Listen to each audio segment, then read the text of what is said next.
Hey, friendo, Steve here. And Larson. And on today's Going In Raw news brief, Mike Tyson returns to Dynamite. Triple H reveals he had conversations with CM Punk. But first, do wrestling fans hate everything? Seth Rollins thinks they do. Larson, what's in the news? Seth Rollins, he's in the news. Not because of his awesome suits. If you remember, Seth Rollins' babyface run a couple years back didn't exactly go well. It certainly didn't help. The finish to his Hell in a Cell bout against The Fiend was basically universally panned, even though I kind of appreciated something different. Same. This is something different. Unpopular opinion. He tried to kill him. His attempted murder. Okay. I feel like that's a good reason for the ref to stop the match. Digging us into a bigger hole. I don't care. I'll stick by my opinion.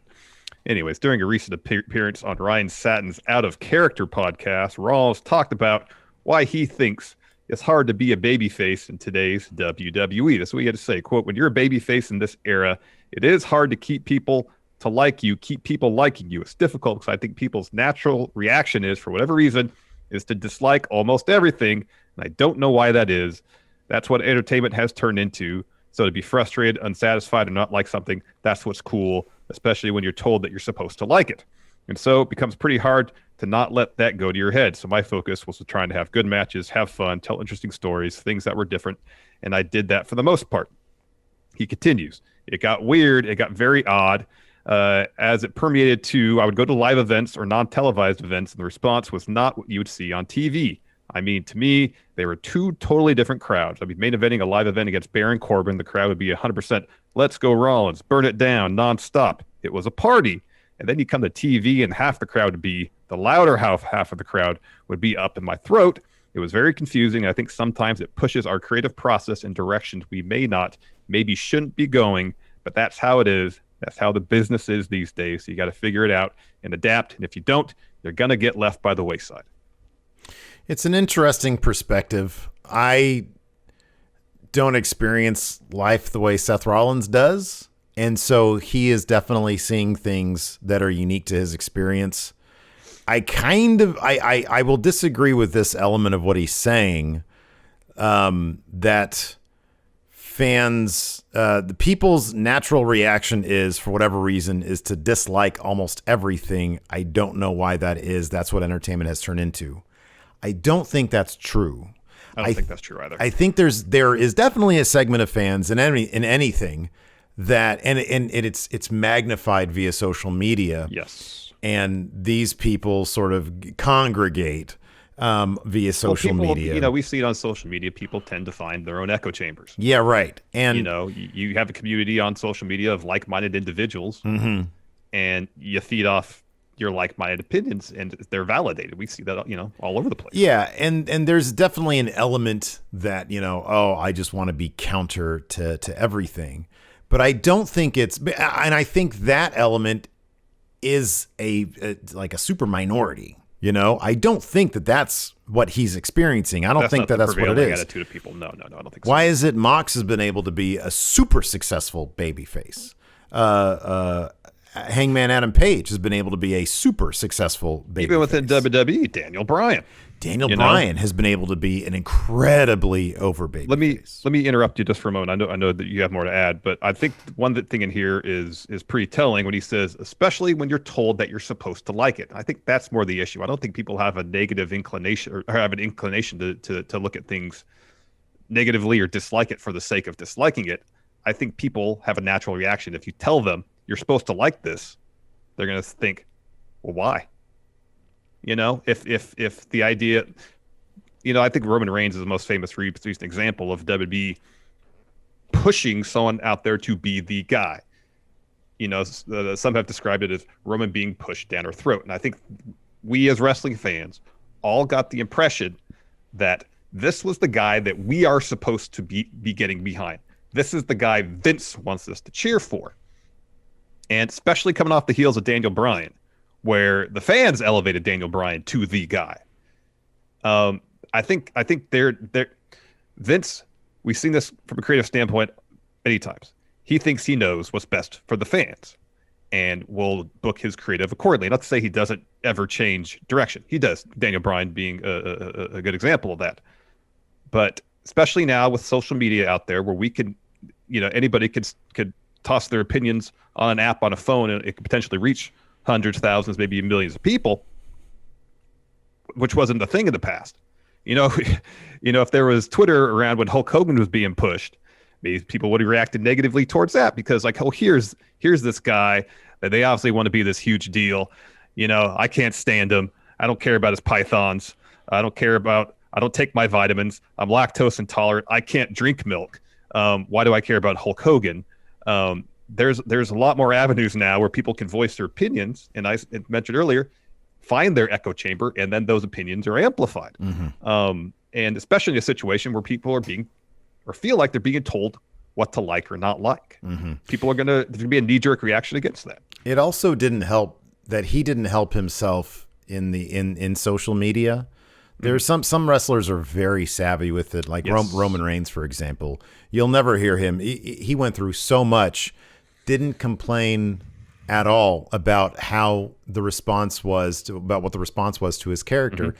Seth Rollins would be captured on video being pretty condescending. I remember, I'll never forget, there was that video of a convention Q&A panel. It was a Comic-Con thing. And somebody asked a question about the writing process, what goes on backstage, which is something that people are very interested in, that is very guarded by WWE. And Seth Rollins was very condescending to this person. I forget if he was a face or a heel at the time or what the deal was. I think he was still a face. And he just says, "Oh, well, are you there? Are you there backstage? I've never seen you backstage." And it's like, I understand from his perspective, it can get very frustrating, but from our perspective, we're not in his shoes day to day, so we don't experience that frustration. All we see is the reaction to that frustration that is unleashed on fans in these, sit down things. And it's kind of ugly. And it's like, well, screw you then, dude. You're going to be that guy is paying money to come see you, to come to this thing, to ask you a question about process. And maybe the fan didn't get the question out in the way that, is the most tactful way, but understand that this guy is putting his money into the product, and he's curious about this stuff, and it was just kind of an ugly moment. And there was a couple of these things, instances on social media. Yeah, and if this is an instance where Seth is looking to kind of protect the mystery of that, then there's a way to frame it where you can just say as much like, I think there's magic to having a bit of a mystery about kind of the inner workings of these things. So I appreciate where you're coming from. If I were in shoes, I'd probably be asking the same question.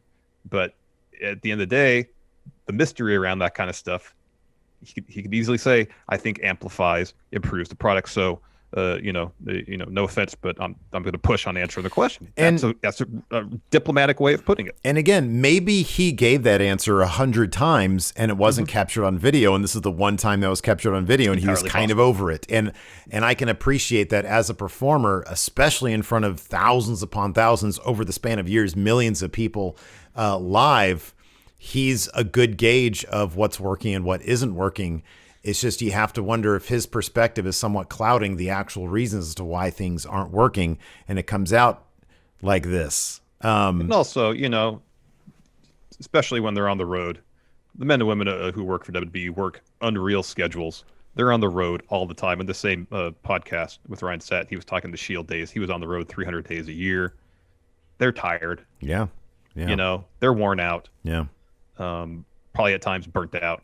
And sometimes when that happens, people might be a little short. And he's a guy who obviously takes great pride in what he does. Yes. And to achieve so much, and then to be put in a situation where it's like, okay, now this is the role I have, and I hate to say this, but to essentially fail at that role, that's got to be a tough pill to swallow. And you start looking for answers, and sometimes it's difficult to come up with those answers. I wonder too if his perception of all this is influenced by how the fans reacted to Roman. He and Roman, I believe, are friends. Oh yeah. And Roman went through that during his push, and then following Seth to a somewhat lesser degree kind of went through it as well. But from a creative standpoint, it wasn't like he was done a whole lot of favors. When you're a baby face in WWE, you generally don't have a whole lot to work with to keep your character interesting. That's generally how WWE handles their baby faces. It is, yeah. And so more than anything, what fans want from the wrestling product is interesting characters, people doing cool stuff, People want to appreciate wrestlers' work, and Seth has always been really good in the ring. You can't fault him really for his in-ring one of the work best at all. And so it comes down to the character stuff. And if you're being booked like a generic babyface in WWE, you can only, unless you really just go out there and just say, I'm just gonna do my own thing.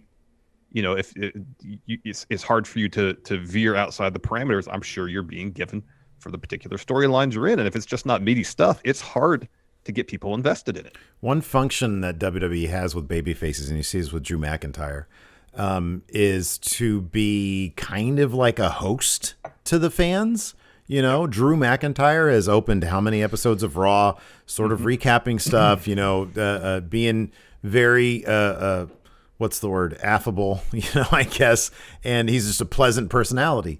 That can wear thin. And Seth was doing the exact same thing as a face. If they simply had kept him away from the microphone and had him do cool stuff, but to bad guys, people would have been like, oh wow, this guy's really cool. Like there is an element of and it's a tried and true formula. And this is why I think Mox is so successful. Mox doesn't really care in character. He's his own person. He's not there to be host to anybody. He doesn't really care. He'll get on the mic sometimes. I'm like, oh yeah, no, you guys want to see me beat this guy up? It's like, yeah, of course. It's always in the context of, hey, you want to see me do something cool? But he doesn't pander to the crowd a whole lot. No, and WWE, it's like they instruct their babyface. And the reason why Daniel Bryan can do this, because he does it. The reason why he can is because Daniel Bryan has always been a proxy for the crowd, the smaller guy, the underdog, the guy who has that intangible personality that we all kind of know this guy, even if we don't know him at all. We all kind of feel like we kind of know this guy. We understand him. We know where he's coming from. Seth never had that. And so that's why he failed to connect with. And virtually nobody else can have that thing. It's not an easy, it's an intangible. No. It's like Daniel Bryan has always had it. And it's also something that you got to earn from the fan True. base. Yeah, absolutely. You just can't assume that role and expect people to react the same way they do Daniel Bryan. Daniel Bryan earned that trust from the fan base. You know who else has that? Kevin Owens. Kevin Owens can the crowd, I don't think will ever turn on Kevin Owens. They just sort of see themselves, even as a bad guy, it's like, oh man, you could be as the bad guy, the baddest guy ever.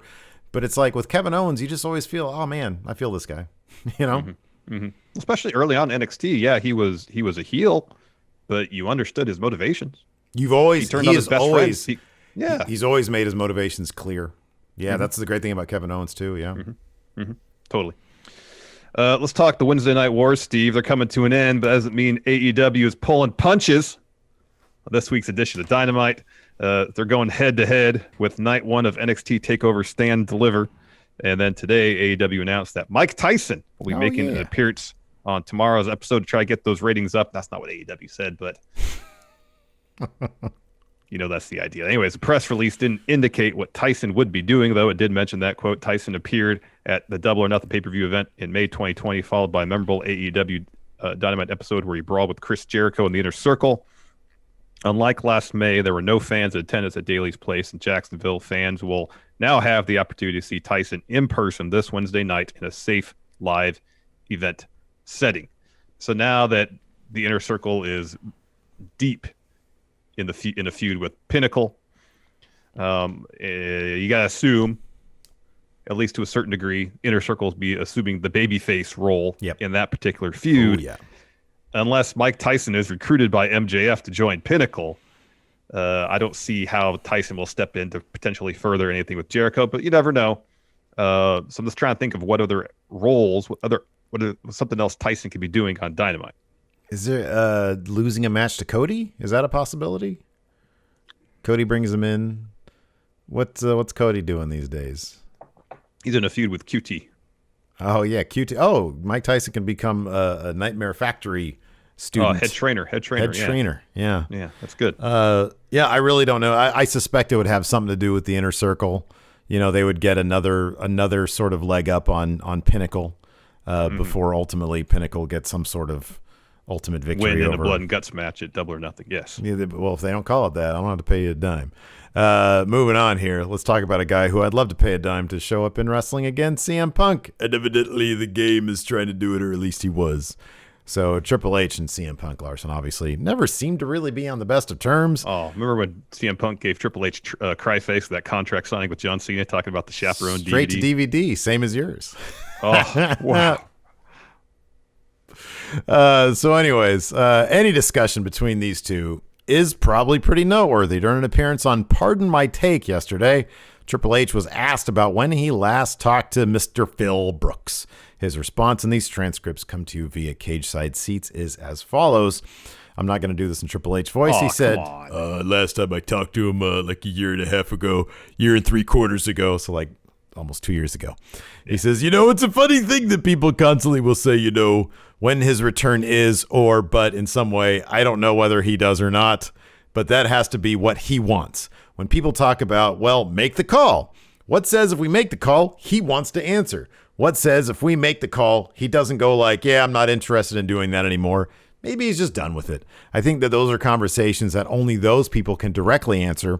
And I think if he does want to do it, if he wants to do it, either we would get word and we would have those conversations, or he would make a call or anything like that. But there has to be desire there to do something like that.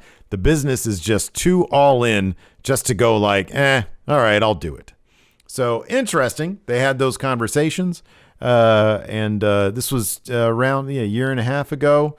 They're all just snapping up all that talent. AEW is quickly becoming a thing, or about to be a thing, maybe. Yeah. Was that around the time of All In? When was All In? It was a year and a half ago that Dynamite started. It was October. Yeah. So yeah, leading up to that, I guess that would totally make sense. So that'd probably been around the time that they started doing backstage then too. Yeah, probably. Yeah. I mean, we always felt that maybe backstage was like dipping his toe in. Okay, well, I'm sort of. I think you probably felt that more than I did. I didn't think there's any chance he was going to get back in a WWE ring whatsoever.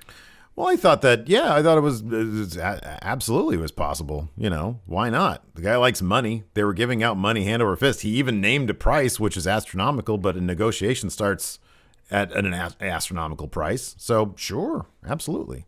I mean, the fact that he took a phone call from Triple H says that something was a possibility. Didn't happen. There you go. I mean, it's not out of the realm of possibility. Seems highly unlikely. CM Punk's also mentioned there's a lot of work to be done to repair the relationship between himself and the powers that be in WWE. Mm-hmm. My thing was, I didn't think it was like gonna happen. I thought that if it was never gonna happen, he wouldn't have done backstage. Why even go and talk about wrestling at all, about WWE? If he thought in his head, well, he's even said, well, I've never said never. It's just there's a lot of hurdles to get through. And that's what I thought backstage was, dipping your toe into it. Maybe kind of find my way in the business again. Anyways, thanks everybody for tuning in. We appreciate it. Let us know what you think in the comments below. Leave us a thumbs up and hit that subscribe button. And of course, all week we'll be doing our live reactions to everything going on in wrestling. Yeah, I was just sitting there thinking about all the work we got to do the rest of the week. It's gonna be fun. It's gonna be something else. It's gonna be intense. 5 straight days of streaming shows. Yeah, should be a blast. I'm looking forward to it. Intense. Anyways, thanks everybody for tuning in. Appreciate it. Till next time, we'll talk to you later. Goodbye. Help support Going In Raw today by becoming a Friendo Club TV member. You'll get access to new bonus episodes every week, including Friendo Club Arcade, Live Power Rank, Vintage 10 for the Wins, and Ask Steven Larson. Get access to Friendo Club TV today by becoming a $5 and up patron at patreon.com/Steven Larson, by throwing us a sub at twitch.tv/Steven Larson, or by clicking join at youtube.com/Steven Larson.